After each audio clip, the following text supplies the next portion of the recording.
exploring minds through insightful conversation. This is the Ian Scotto Podcast.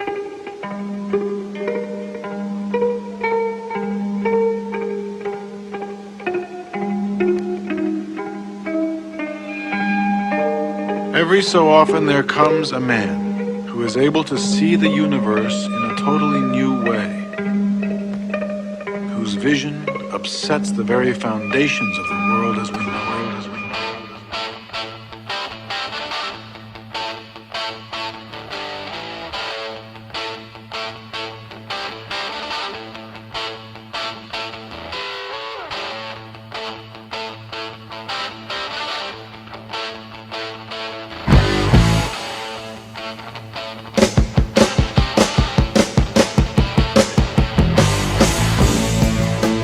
You guys are probably surprised to even be hearing this because I've been away from the Ian Scotto podcast, and even some of you might be like, the quality is a little different because I'm finally doing this. I'm with my dude Brian Travers. What's up, everybody? who I've been teasing that I'm going to do the podcast with at his compound, which we finally set up. And the compound, Travers, this is the most ghetto compound ever. Like, I have a microphone stacked on top of CDs. We had to stack the CDs. We have the two blue Yetis.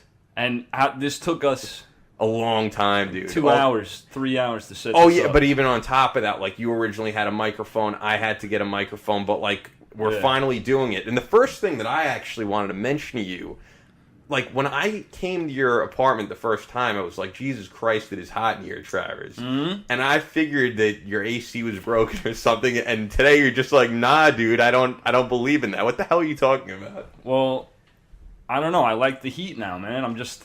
Yo, it is ridiculously hot. Sweat, I'm used to, like... You sweat out toxins. You sweat through the night. Sometimes I'm used to an air-conditioned studio. Well, I can't do it, man.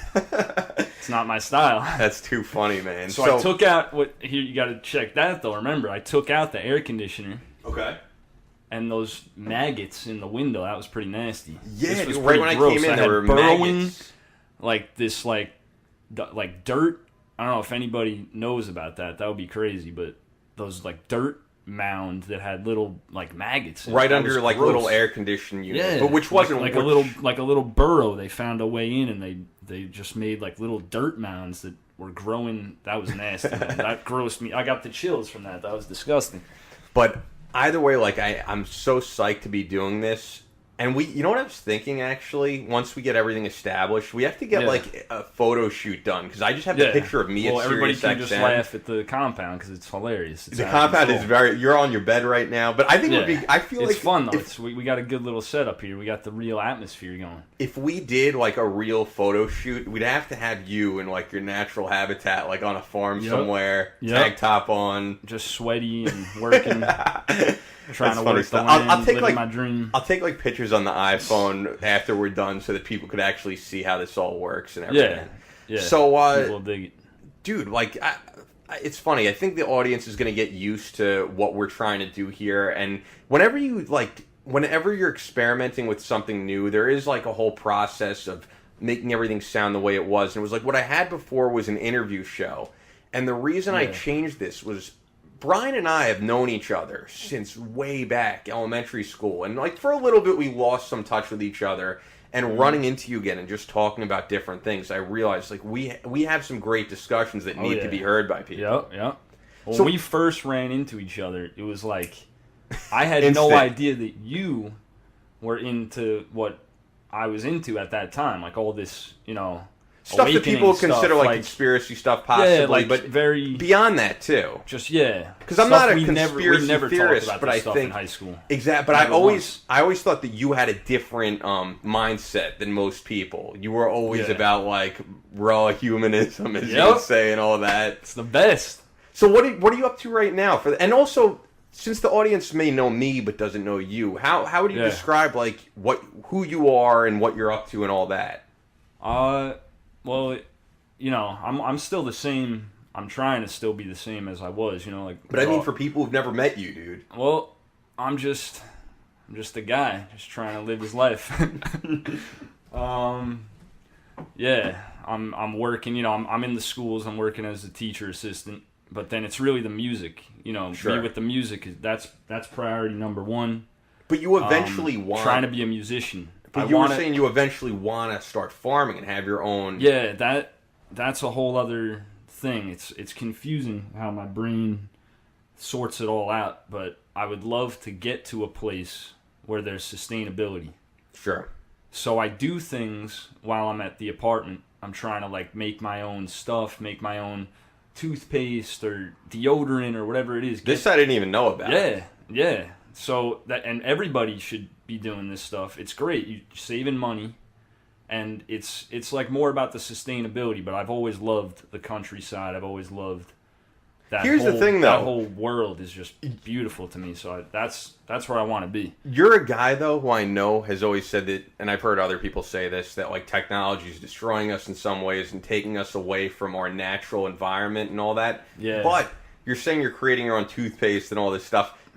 You learn all that because of the internet. Like, I Yeah. think the internet is a great it's invention. like this. This is a good example of how that is. It's like a whatever you call it, a catch-22 paradox. I don't know, whatever it is. But like, if somebody gets sick, right, from something, and then you give them medicine, and then you say that the medicine is like a good thing because it healed the person, but it's really what got them sick that I try to look towards. And my conviction is not 100% right now. I'm always getting confused these days thinking about these deeper topics, which is what I did in high school with you, But we didn't have the knowledge that we have. No, like as you get older, some people never grow. Like some people, when you run into someone and they're the exact same person as high school, and like their mind hasn't expanded into other areas, right, that's a problem. I feel we changed a lot. Of course, like you're still a guy who's into some of the same stuff, some of the same music, which I always will be. But like, you should always be working to become a better version of yourself. You always have to work to become the best version of yourself. About. And like, you're all about that, dude. How like physically you've gotten stronger, and like mentally you're stronger. You have to do that, man. Like that's the threshold you cross. And I've seen you do that too. Yeah, man. And it's almost like an enlightenment. It's like, all right, now I realize I really got to take care of myself. I got to take care of people around me by taking care of myself. And that's what it all comes down to yourself, what you're doing with you, and how that emanates to other people. Yeah, and when that's you how you change the world, pretty much. Because when you are the best version of yourself, people want to learn more, and people, when you're giving off positive energy, there really is an effect from that. And I think some people think that's like new age bullshit or something. It's really not. No, man, that's like the fundamentals of life. Sure. That's what that is. When I hear that, and I like I said, like I'm at a position. When we first started talking, I was pretty convicted in all the conspiracy stuff. And when I'm going through this whole thing is like transition mania for me. It's like it causes anxiety sometimes. Sometimes I feel as you're learning more. Yeah, I can't even. Like right now. I told you earlier today, but pretty much saved it for the cast. But I'm unplugging from the whole thing. Explain what that means. This is how here's the thing. Now. I feel like for the audience of the podcast who has never talked to us, we're being extremely vague right now. They're like, what the hell does this kid believe in? Yeah. So you got to say what you mean by unplugging from unplugging. What does that even mean? All right. Well, if we're talking about the situation here with, say, the system that we live in, like society at large, and the way it's run, and the way people perceive our lives in even just, say, America, like waking up, celebrating holidays, and just going through your life like how we all do. And now when I say unplugging, that's for the people who feel that, or it's like the Matrix. You unplug and then you wake up. It's like you believe that the world is not as it seems. And there is more than just the nightly news. There's more, of course. And that's what your podcast has discussed. So I'm definitely stating, I'm totally with you. On the last episode of Mars, I feel like Mars went into a lot of that. Yeah, they need to turn the game down. I listened to that. Yeah, it's funny, and I'm going to keep this in the podcast because people need to realize we just bought these like microphones. This is the most makeshift. It's as set up, but that kind of makes it what it is. Because I feel like if we were doing this from like a real radio studio, this is like. Brian is going to become a very important part of the podcast, I feel like, when he's here. When he's not, I'll go back to doing interviews. I'm doing my best but here. I feel like you're at your best in your natural habitat, which is like us in the heat in this makeshift studio. I'm gonna shout this out because that's a huge thing for me. Yeah. Because I grew up with anxiety, like crazy Same anxiety. Here, and you know what's funny? I don't have it the way that I used to. No, I noticed that in you. Sure. Well, but as I told you, and I don't know if I've talked about it on the podcast because it's not really relevant to anything, but it's like I stopped drinking because of my anxiety. Mm-hmm. And just eating healthier and working out more, and I've realized like all of that is what fixes me. There's no medication for it for me. I mean, I'm not on anything. I feel like when you meet people, everyone is on something. Mm-hmm. I take Claritin for my allergies. Yeah. And like a multivitamin and omegas and all that. I'm not on anything. That's good. I learned the other day, eating flowers, believe it or not, is like a natural cure. Eating actual flowers. Eating flowers, tulips, tiger lilies. Are you doing this yet? Yeah. Tiger lilies are delicious. See, I gotta Google this. But it's crazy, but they're good. But you sound crazy, but I'm sure that there's... No, to me, this isn't crazy because I'm sure you Googled it and like you're learning more about just different remedies that people don't usually look at. I've been on YouTube for the first time in my life. Like, when I was doing this, but like I said, I'm unplugging from unplugging. What that means is I'm just trying to take a step back. Because I was on YouTube every day. Subscriptions to what type of stuff? A lot of conspiracy stuff that, I don't totally agree with, but it's just so intriguing because you gotta just have an open mind. Sure. Like, and I gotta jump to this. My mind is gonna scatter a little bit, but I gotta jump all over the place on here, man, and it's gonna become more comfortable. But that's how we're gonna do this. What bothered me the most, I want to just touch on that conspiracy theorist thing because it still bothers me to even say that word conspiracy theorist. Sure. And the discrimination that comes with that in our society. And it's because people don't realize that if you label yourself as anything, I don't agree with that all the time. I think you kind of just got to go with the flow. Just be yourself, have an open mind.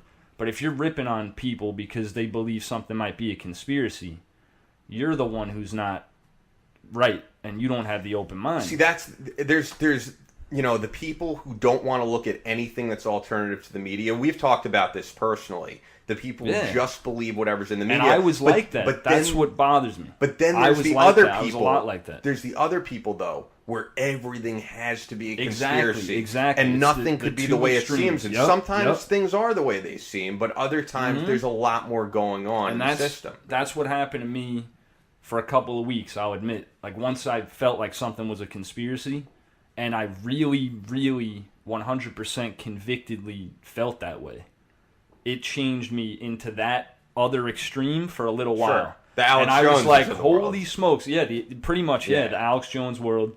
But then I did the research, and it was like one thing after another. Everything was like, wow, this was a conspiracy too. And I found out that the government got convicted for killing Martin Luther King Jr. I don't know if you know that. I've heard about that it wasn't really. There's people who believe it was. And what's his name? Who was the actual killer of MLK? It was who they say it was what's his name? I'm blanking on that too. It's funny. We could Google this very easily. But I just don't remember off the top of my head. Yeah, but now I just it was a white dude as though. I know government. that. That's crazy, but that's I'd have to look more about that up. I do know that King has relatives himself who believe that it was and that's what happened. They took. There's people who believe Jesse Jackson killed King. I've heard that.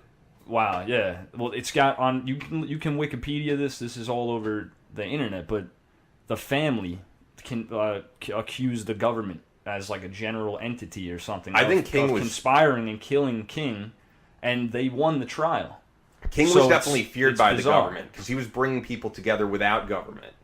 Mm-hmm. I think he was definitely feared. Yeah, the same way I think JFK was feared. Anybody who stands up for like super righteous love and goodness, you're gonna get wiped out. Just like the ultimate righteous goodness, which was the Native American Indians, And you have a picture of a Native American Indian right in this compound. Yeah. Because I know you're all about that life. And yeah, I love. I really fell in love with that more recently as well too, because I resonated with that more, the teachings of the spiritual element, and pretty much the conspiracy stuff. A little taste of that kind of sucked me into saying, you know, I like, what are we? Who are we as people? And what are we really following suit with in society? And not opening our minds and saying, you know, I got to start eating tiger lilies and cure my allergies instead of taking Claritin. Like, that's crazy, man. I'm gonna hear if this actually works, though. You got to, next podcast, you got to tell. You know what's funny? I heard you talking about with the with eyes, where with eyesight, you were talking about sun gazing and all that. I actually brought that up. Yo, I had to change the prescription of my glasses, so I knew he was gonna be like, it's nonsense, but I wanted to bring it up anyway. Like I asked my eye doctor about the whole sun gazing thing, not gonna, and he was like, yeah, it's a bunch of nonsense. Yeah, but well, I guarantee he's never even heard of it, and he's just telling you. Well, it's nonsense, because sun gazing is so unheard of. It's like an indigenous, like ancient thing that human beings. But does it mean staring at the actual sun? Because that's gonna make you blind, Travers. That's just our initial. Yo, I'm not staring at the sun. I'm scared of going blind, bro. Scotto, it's not as crazy as you think. It's in the mornings and the evenings, and I don't want any listeners to start going outside and looking at the sun on a bright beach in the middle of the day. You got to look this up. You got to research this. That's like, you know, this is... Because you haven't done it yourself yet. No, I haven't even done it. It's probably just my schedule or laziness or whatever. But you have to get up, and you start with 10 seconds a day. You either do evening or morning, and you do 10 seconds of the sun right when it's coming up. It has to be right when it's coming up, when it's at that point where it's like red and it's barely shining on you. You can actually look at it, and you add 10 seconds a day. And now, you know, people got to look this up, because apparently it's like foolproof. This changes your whole life. This energizes you, heals sickness. See, to me, this sounds a bit out there, but me too. I haven't even done it, but I've become more open to all this stuff because of the fact that, like, for example, man, I was having back problems, you know, a while back. And I couldn't get out of bed. And I was immediately saying to my mom, I was like, I got to do something. My mom's not even someone who looks into alternative things that much. She's pretty mainstream in that sense. But my mom was like, you got to see this guy, Tay, who's an acupuncture. And I was like, acupuncture? That's not going to help me at all. And she's like, well, what do you want to do? Go to a doctor where they're going to put you on some type of pill? Right. Yep. And I was like, well, I don't want that. Yeah. And I went in there completely closed-minded, and I started asking him about, like, you're putting needles into my foot. How is this helping my back? Mm-hmm. And he, even though I was being closed-minded, he opened my mind up and was really open to telling me, this is how this works, this is how that works. Yep. And by the end, I was like, maybe not a complete believer, but I was like, all right, this makes some sense. And then, you know, a few weeks in, after doing a few sessions, I was back to normal. I'm telling you, man. See, when you're saying that, right away, I think that it's like wisdom. You know, when you know something and you know it works, and then people, you sense somebody's criticizing it, like with the sun gazing or eating the flowers, whatever. You know when you tell somebody these things, because you know in your own head it sounds crazy. And that's the same thing with conspiracy theory and all this stuff. Like, you know, these people that are telling you about a conspiracy or something, they know that you're perceiving them as a little crazy, because they know where you're at almost. Like, you're not being open to it or whatever it may be.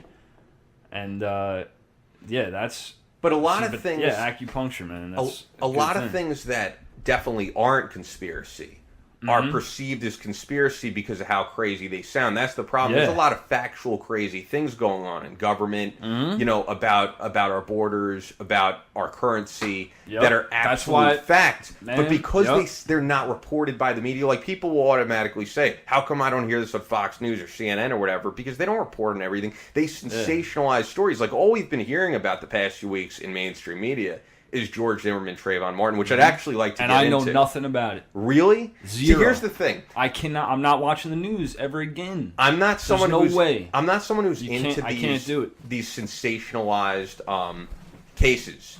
in the media. Like I remember Yeah, Casey well, that's Anthony what was they one do. of them. Yeah, but here's it's just the thing: gonna flash you. It's a flash in the pan. It's another story. You get attached to it, and you're gonna forget about this time next year. What's gonna matter? they might. There'll probably be books about it. But here's what I was gonna say though. Just let me finish your point. Yeah. The difference between this case, I feel like, and the other sensationalized cases is there's no social relevance to these other cases. In this case, there is a big issue of race that the country does need to be open and discussed. But I do realize this is just one case of millions. Like, in the grand scheme of things, Trayvon Martin getting killed, although a tragedy, is so minute next to what we're doing in other countries with drone strikes and things like that, and what's being done to the currency. Like, those are the real big issues. And those are what should really be discussed. But I think that this case brings up a bigger topic of racial profiling and right to carry guns. All those things kind of play into this case. So I actually do think there's some relevance to it. Yeah, I mean, I agree, but I find that when I'm saying, I go back to that unplugging, man, because I find that I realize you make the greatest impact in your life in the people around you. And the immediacy of people around you, your family, your friends, the people maybe you work with, and things like that. I'm done fighting the war for righteousness on the global scale. I'm not going to go fight with the elite and fight for racial whatever, like all these grand topics. You can go out and protest. You can start a militia, and then you start to realize in the grand scheme of things, like one man can't change all that. Yeah, but you can't. You can. I think you can. I mean, look at Martin Luther King. That's the Gandhi, thing. But you have to become. Figures. You have to become a Martin Luther King. You have to really become. You really have to. Yeah, you have to get to that point. Like even somebody like Bob Marley and these righteous guys. But then, it's hard for me now. I'm in a transition period where I realize though the immediate surroundings, like I resonate more with that when I simplify my life and I don't get so attached to these mainstream media issues or issues like we were talking about Bohemian Grove and these things that just rack your brain. And there's so much to and there's to so those much things. stuff. The but crazy it's so thing intriguing. Is this. Yeah. I was going to say with Bohemian Grove. Yeah. Like when I was saying how people conceive everything that's weird as a conspiracy, all right? Bohemian Grove. It's an absolute fact that there's a place where they meet in California, which is Bohemian Grove. If you want to conviction right here, if man. you want I to can go off on this. Yeah, if you want to go on Google Maps, you can find this place. There's no doubt. There's no discussion. You have a place. There's even where these video. People meet, and there's video. There's video inside the owl statue. Yeah. And all the elites even of the Alex country. Jones's video. Yeah, I know. Which I can't debunk. I don't know what his deal is. I don't know about him. But you cannot refute what you're seeing, and you can't debunk these things, and you can't walk around once you know about Skull and Bones, once you know about these things. These are irrefutable society secret things that are going on. And I was going to say, by the way, unbelievable for anybody listening who's completely like in the dark about these words that we're saying, just Google them and research them on your own. Yeah, this is a lot of stuff. But I would not sell something that's a conspiracy to people listening to this. Like if something is a conspiracy, I'll say that this is my opinion, this is a conspiracy. So here, let me lay it out. There is a place, as I said, in California called Bohemian Grove that a lot of the elites in government meet. There's a lot of owl imagery and a lot of crazy imagery at this place. And no one is allowed in. Yeah. Like if I wanted to go in, not happening. Security will kill you. Security everywhere. They'll wipe you out. It's now crazy. Where the whatever, they're like scary, man. Where the conspiracy plays in is what are they actually doing? Are they actually telling people how to vote on things? Or then there's the really crazy stuff that comes in where people go like there's sacrifices happening. Now I don't believe all that, but I think whenever there's something secretive going on, I do believe in transparency in government and in society. And if they would just come out and say, "Hey, this is where we meet once a year. This is what we do," I'd feel more comfortable with that. Of course, and then you got Bilderberg. Sure, and the got, Trilateral. How many more protesters are at Bilderberg now? Now what you were just talking about with Bohemian Grove, and for the listeners, there's multiple of these things. That's the most bothersome aspect. Sure. When I first was studying Bohemian Grove, I was blown away. Just completely, you get that intuition, man. Nobody trusts their intuition. We're so brainwashed out of that. Like, you know something crazy's going on. They got the freaking owl, 40-foot owl statue in the middle of the woods. Your intuition goes off right away. I mean, these people, and especially when I'm talking about the Indians and these simple, frugal, humble, righteous type people that you meet in your life, and you associate these secret societies. They're always associated with billionaires and people who lust for money and power. And they're also the people behind. You got to say something behind the wars going on. And then it makes you think, are they, like what's being sold to us with these wars, for example, like in Iraq, is that we're freeing these people, we're liberating people. And then you see these people who have all this money, and then you think to yourself, like, do these people really in any way care about these people on the other side of the globe? It's extremely hard to believe that. And then it's a matrix, with all these. It's crazy. Because here's what's changed my idea about politics. Like, I am, and I think I always will be, a libertarian-minded guy, a little bit more conservative. I don't identify myself with liberal policies at all. But I've realized my principles are not as important as to what's going on in government. And what I mean by that is that when people see, like the Monsanto bill, for example, with the foods and everything, there's people who are small government. And for those who don't know the bill, I can tell you what the bill is real quick. Yeah. The bill is actually a very small government thing in that it would just allow states to choose to label if there's genetically modified things going on in the food. They don't have to do this. It wouldn't be mandatory, but the states would say, look, Texas may want to label their foods with GMOs, and New York may say we're not going to label them, which is small government. It's not being done on a federal level. And there's these people who I would usually consider small government, libertarian people voting against that bill. And you start to think to yourself, if they're small government and they have the same values as me, why are they voting against it? And then you kind of go into these secret societies and stuff. Are there people at the top of the chain telling these people how to vote, and that no one is really voting on principle? And that's what changed your whole opinion of how government works. This is why I'm going to adamantly say here, you got to go back to the immediacy of the people around you, your family, your friends. And once you know about this stuff, I got to say, for me personally, there's been nothing more,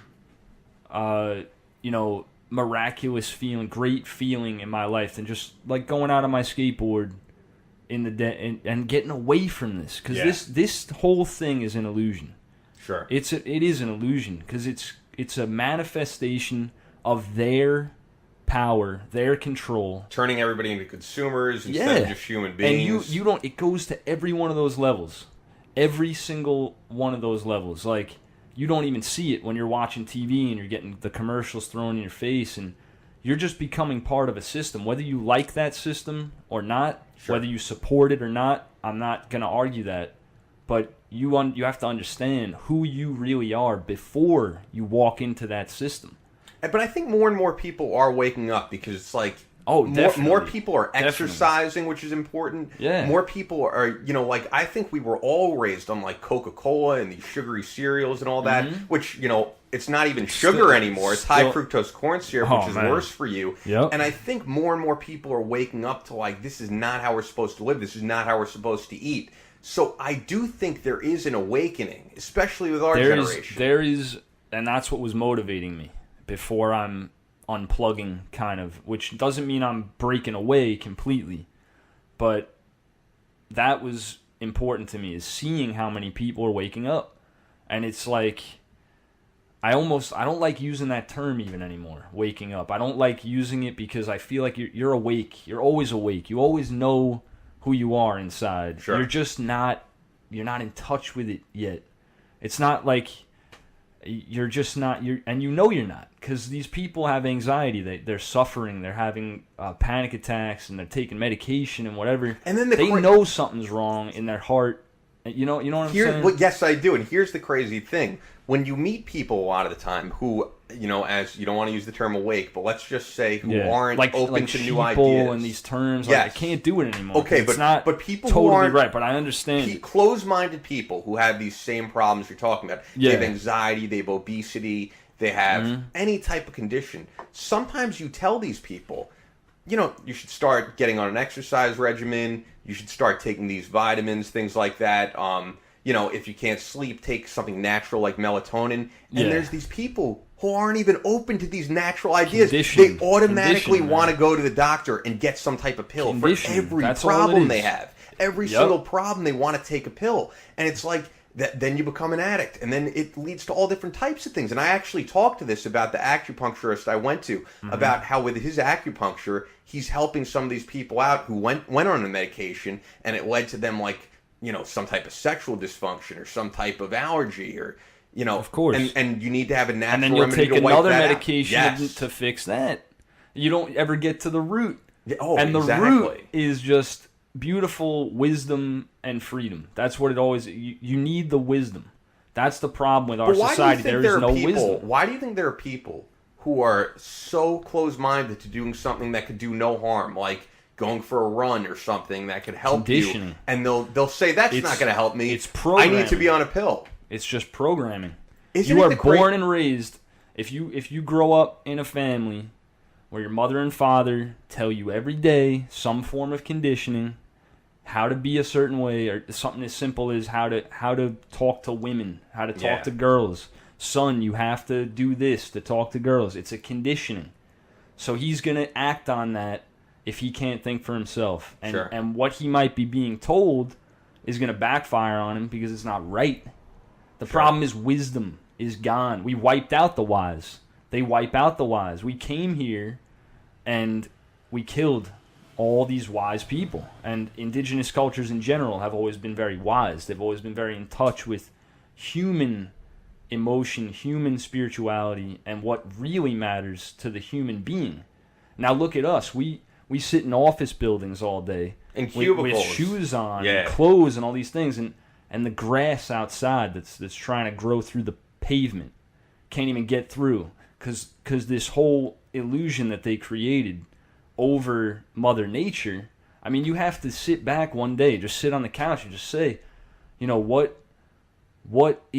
am I? Am I a human being or am I like an alien? Because it's almost as though we live, and I know this has been said before, but we live on the earth and we don't live with the earth. And we're supposed to live with the earth, like all the animals and everything, and live in harmony with the world around you. You're not going to have all this sickness and disease and you can go off on that, man. But that's the root of the whole problem, right? You know what's crazy that I just saw on YouTube, man? Speaking of like living in harmony with animals, I am not in any way like a vegetarian or a vegan or any of that, but I think you could be a meat eater, all right, who believes in just being compassionate.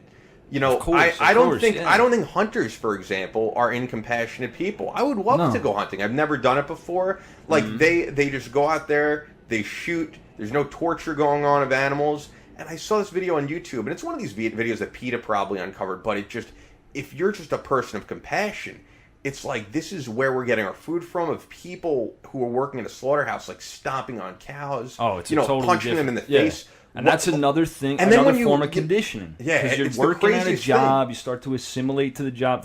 Think about, people listening to this right now. You think about your job. At a slaughterhouse probably are those people who get off on torturing animals. Yeah, and it's like maybe at the end of the day, at some point they weren't that way. And at the end of the day, dude, got to a point where they became that way. I don't know where all my food is coming from. Like I would like to eat stuff that's all grass fed and that's all cage free and all that. We would all love that. But that would be like the best. It's impossible to really know exactly where everything is coming from. And it's just such a pain. And then this is why I gotta spill some Indian backing here, because you got to remember there's important things you're not told. But like the Native American Indians, they would kill an animal and they'd use every single piece of that animal after the guy who would kill the animal would most from the things that I read, I'd say probably majority of the time, a lot of them would pray over the animal, thank God for the animal, Sure. for half an hour, like a deep connection to the earth and to the world. And this is where you were talking about, for the listeners, the raw humanism, which my thing in high school. Oh my God, yeah. Which kind of came from my soul, though. I didn't know about the Indians. I didn't know about anything. This is in every one of us. And this was something you would tell people if someone said, like, what religion are you, Travers? You were like, raw human. I'm a raw human. Yeah. Because raw human, you think raw, you're getting back to the root of yourself. That's all raw humanism means. So you're getting to your core. You gotta shut off a lot of the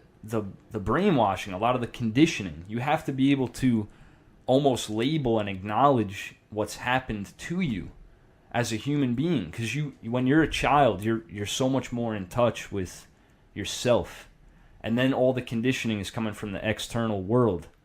So if you're a child who's being abused or whatever, it's like, even a kid who's... And people who are abused go on and repeat that cycle, and then they abuse, exactly. even though they were so damaged by that. Yeah, and it's very painful, but they always feel the pain.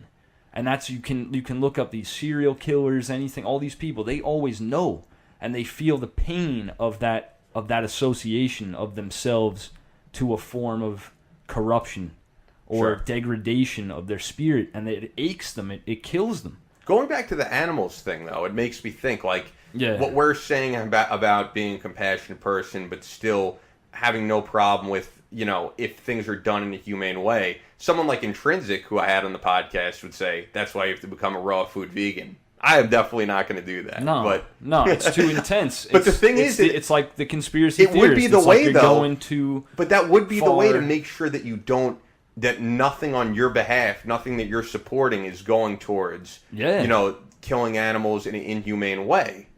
That's the whole problem, man. Unless like, you live in somewhere like Alaska where you could hunt all your food and you could know that you're doing it the way that you feel it should be done. And I've never hunted, man, but I hear like that when you actually hunt your own food and you have that fresh food in the freezer, like it is the best tasting thing. It is the best it's for you. It's a totally different world. I'm sure it is. You've never done it though, right? No, but I have heard that. One of my coworkers told me that about a deer. She was getting fresh deer meat or whatever. It's like totally... people are used to eating antibiotic-infused, steroid-infused cows and hamburgers. And I was going to say, though, even if crazy. Even if you're getting good grass-fed, cage-free animals, like, it still is being, it's all being put together. And it's got still to be a process. Exactly. It's still got to be put into a truck. Yeah. It's got to be driven to wherever you are. You're waiting at the supermarket for that. If you're getting everything fresh, like, that's why I would love to have that experience. Yeah. And this is why you got to dig deep and you got to say, what type of society are we really living in? Because when you put "In God We Trust" on a dollar bill, you got to start to question what's really going on here. Because if you ask me, I'm going to tell you, the only God that a lot of people believe in is the dollar. Is the money. Very true. And that's everything they live is for money. And when you tell people, because I tell people all the time, I'm not really motivated by money. I'm honestly not. If I became a millionaire tomorrow, I would donate most of it to something like Wounded Warrior, something I believe in, like Michael Behen. And I'm not just saying that to sound like a great person. But, like, we all fall into these traps of materialism, every one of us. Yeah. With certain things you just do. And it's part of the society that we live in. Mm-hmm. But, like, there are people whose whole life revolves around money, where it's like, you have to get this job because you're going to make this amount of money. Your whole life revolves around money. And they don't even have a creative outlet. Like, a lot of these people, they don't even do something they love on the side. Like, I've run into people who are the most talented people, and they give that up to be, like, a lawyer or something, and then they'll say, like, you got to give up the dream sometime. Like, no, you don't have to give up the dream, man. Because they need to support their own destruction of themselves by, it's like a misery loves company thing. Yeah. Once you give up on your flame and you let go of yourself, the best thing you can do is start bringing other people down so you feel better about the fact that you had to let go. And it's the problem with this whole thing called the American dream. And I love America, man, but it's this idea that you have to, make this amount of money, have this picket fence across your house, and then you have to have this amount of kids. George Carlin said... I've heard him talk about it. Comedians are... You have to be asleep to believe in the American dream. Yeah, it's a great quote, man. It's the whole point. Because you have to be asleep to believe. Because it's not, there is no such thing. You are a human being. You're an individual. You dream for yourself. And you don't dream with a country back in your name. You don't sign this whole thing, the Bill of Rights, whatever. Okay, fine. But you have rights from God as a human being. You don't need it written on paper. You know who would say this, by the way? You stand up for yourself. You know who would say the same exact thing that you're saying? Adam Kokesh, who's a friend of the podcast, who I've had on. I know you're not completely familiar with him. Much, and I probably won't research too much. Well, here's the thing, though. Adam ran for Congress. And his whole thing was the Constitution, the Bill of Rights, all these things. And when I interviewed him, I don't know if he said it in my interview. I think he did a little bit, but I've heard him say it in other interviews too, when he was on the podcast, but other things, where he said, like, if I were to run again for something, I no longer can run on this idea of the Constitution. He's like, because I love those things. He's like, but your rights are given to you by God. Those rights are not given to you by someone's bill. That sounds like to me is... This is what racks my brain, man, because when you start going down that road, now you're deviating from the entire global structure of the current society that we live in.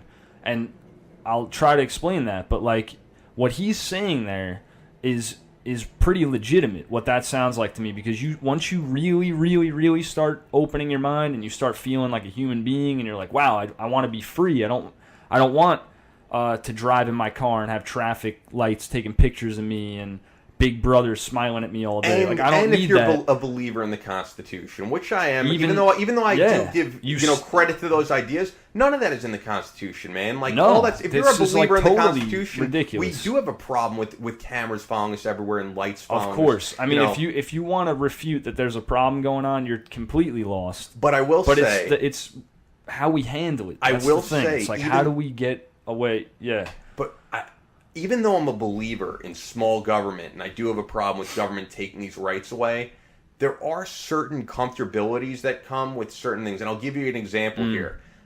I remember when we grew up, when we were kids, there were like smoking sections of restaurants here in New York and non-smoking. And even if you weren't there, you were breathing in all this smoke. Yeah. And then New York had an idea, which was very big government, of that you can't smoke in restaurants, you can't smoke in bars.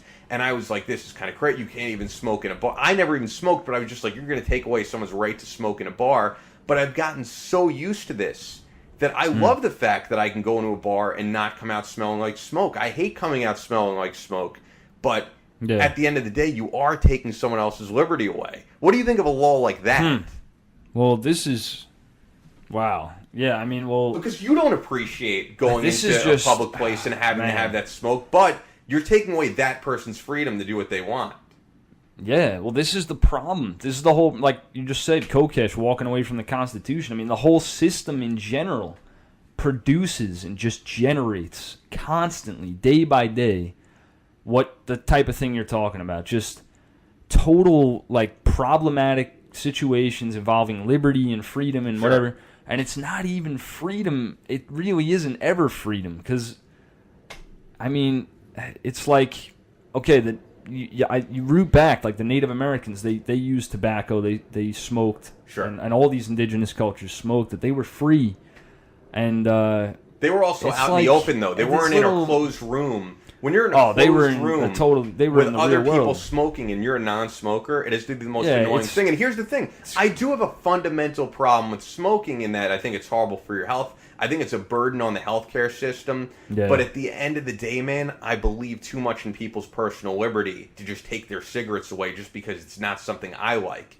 You know, everybody has their vices. It's tough, man. It's the system and the way it is. It's like you can't do certain things, and you can't. I mean, if you could just be yourself and be free in this society, chances are you're going to get arrested for something. Because even if it's harmless, like people think they're free and they're not free. That's the end of this story right there. I mean, you don't know what freedom is unless you start reading about real freedom, human being freedom, not alien freedom, which is like I can, I can go to McDonald's and order my own food, so I'm free. Yeah. It's like you have no idea what you're talking about. You're Exactly. in a total cosm, like you're in a microcosm universe where they take your handcuffs off for a little while so you can go ride your bike through the city or something, and you feel like you're free. You're not free. You still have all these burdens. You have all these financial burdens, the burdens of what the system's creating in general, the wars that are going on, the bills you have to pay, the fact that you can't smoke at a restaurant. It's like you're just always going to be restricted. Freedom does not totally exist in its totality like it does for people who live in wisdomatic. I don't think that's a word, but a wisdom-based society where people live based on wisdom, which is what God put in this world. And by the way, here's for us to learn. I'll give you a reason that I'm okay. I do always stand behind the Constitution. We were saying about paying these bills and stuff, all right? Paying these taxes. The way it's supposed to set up is that we pay taxes for very basic things on a federal level, for military. Now, this is another thing, though, too. Taxes, like another thing you just throw into the fact that you're not free. Here's it's the thing. Another thing. You could say, you got to remember that. I know, and we can. That would be a whole other podcast right there. If you're free, if you're paying taxes. But here's the thing. Let's just take the Constitution for what it is. If we were paying taxes for a military that is not offensive, a military that is for national defense, basic things, keeping our borders closed, which I think is an important thing.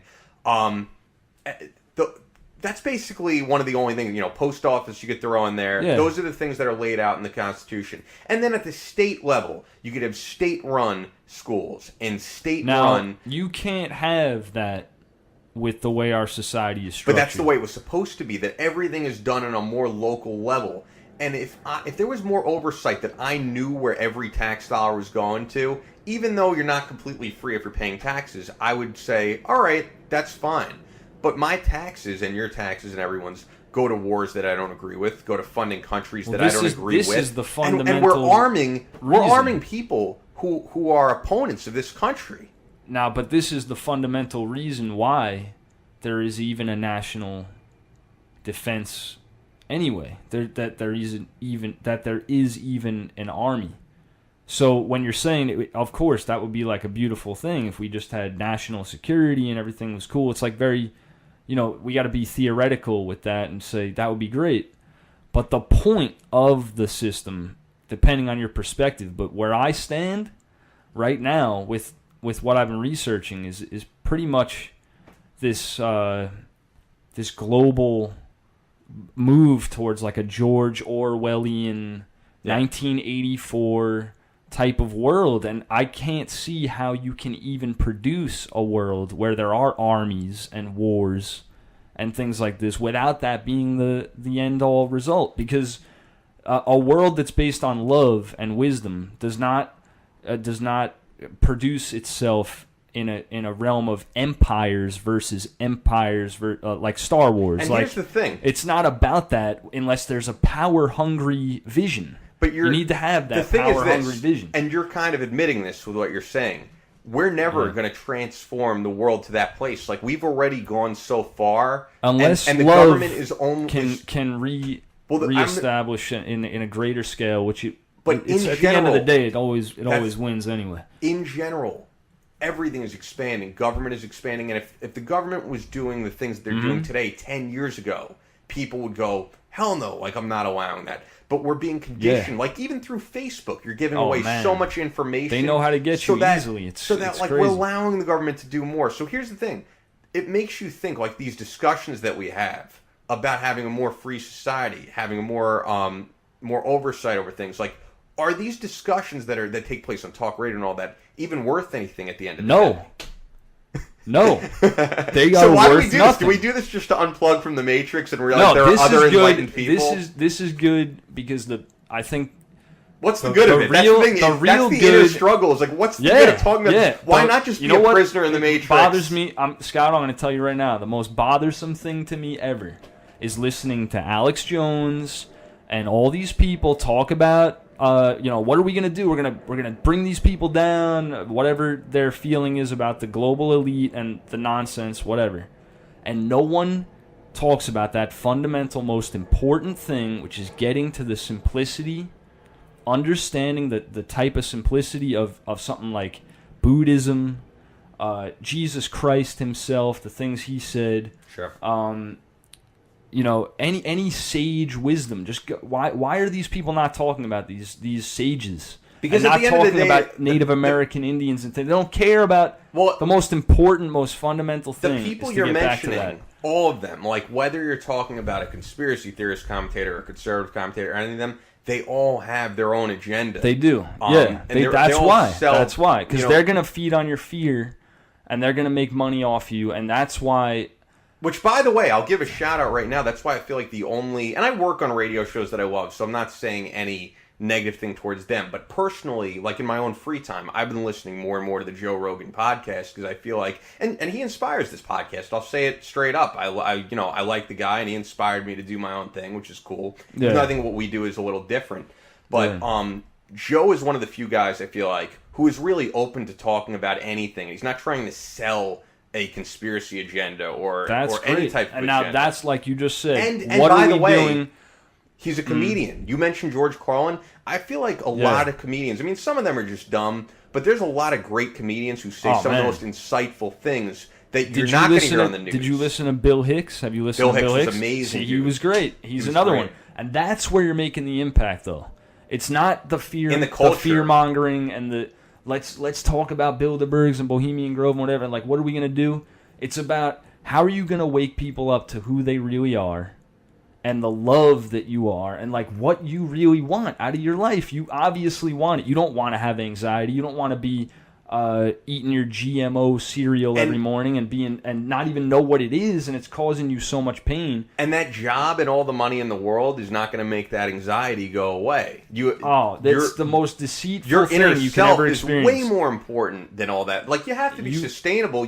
We can't all just do what we want at all times. I realize that, especially in this society, we can't. Mm-hmm. But you have to have that creative outlet. You're here for a purpose. You're here to share your gift with the world.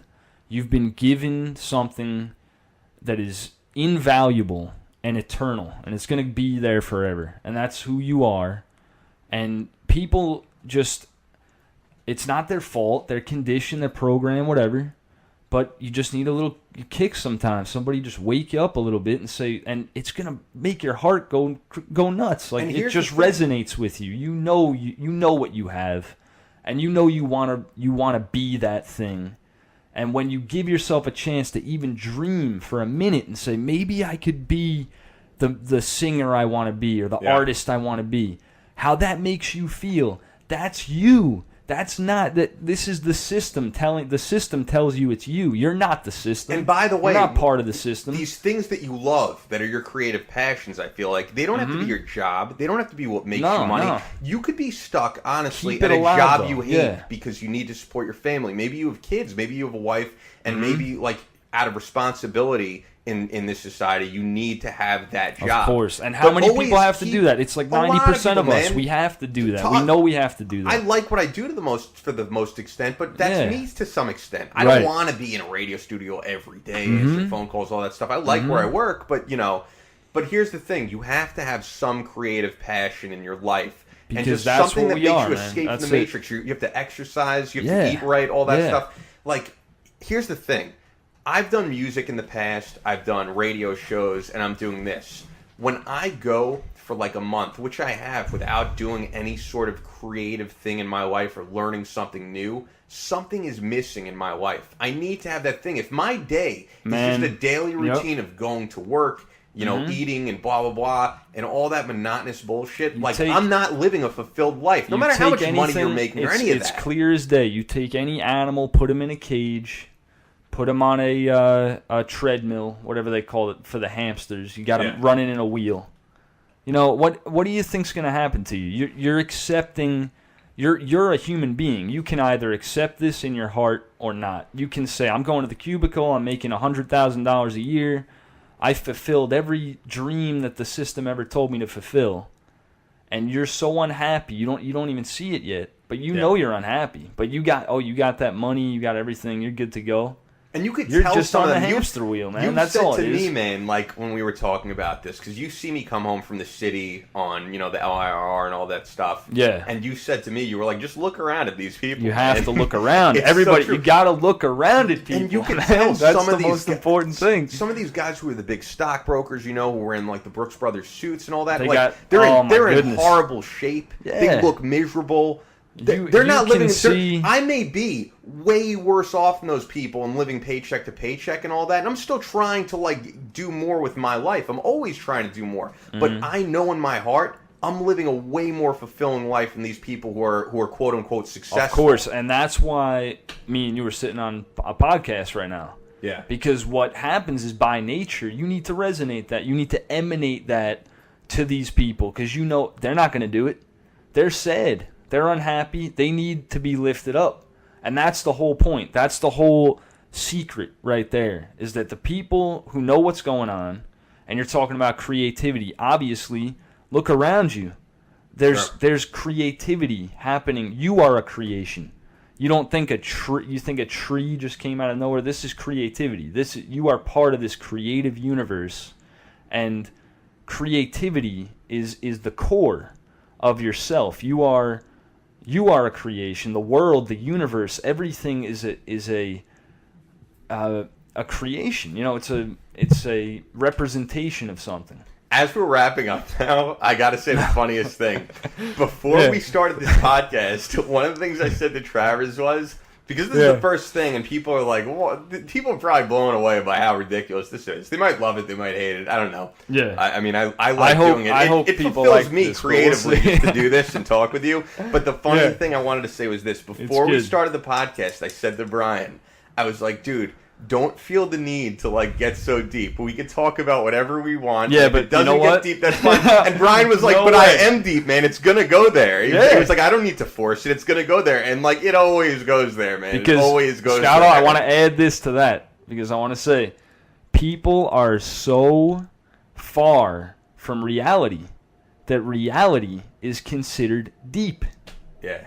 And it's just reality, people. This is not deep.